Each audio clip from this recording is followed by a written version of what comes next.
in terms of the brain chemistry of how these things work, they trigger the brain chemistry that produces this sense of warmth and contentedness and communality and belonging that makes the social world go round. And it's a very, very organic thing, and we trigger it through laughter, we trigger it by singing and dancing and eating together, all these kinds of things.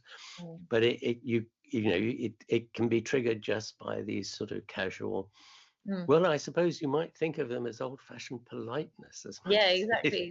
Humanity, community. But I think the problem is that people say they're too busy, and I think people get wrapped up in this feeling, I'm so busy. It takes a few seconds to smile at someone, and that's what we're trying to do at Beluga, is that it takes a few seconds, spread a bit of kindness each day, and that those little kind of seconds of kindness, of happiness and belonging, I guess, of people, isn't it? And it all adds up.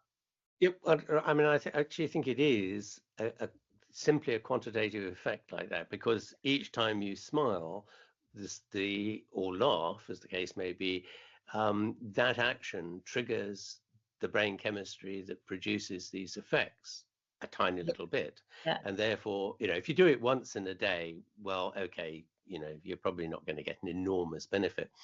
But it's the difference between sort of walking 5 yards to your front door and back again, and going for a half-hour jog.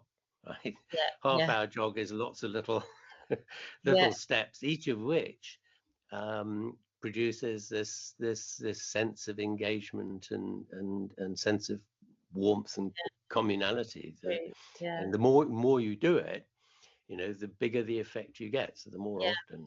The ripple effect, it's a ripple effect. And it's the same as well, like that one smile, like, not just for your own time and other people. You just don't know how much of an impact it would have on just someone else's day, could you? Because it could turn their day considerably better. And you just never know the impact, do you? So it just shows, although it's a ripple, it could be,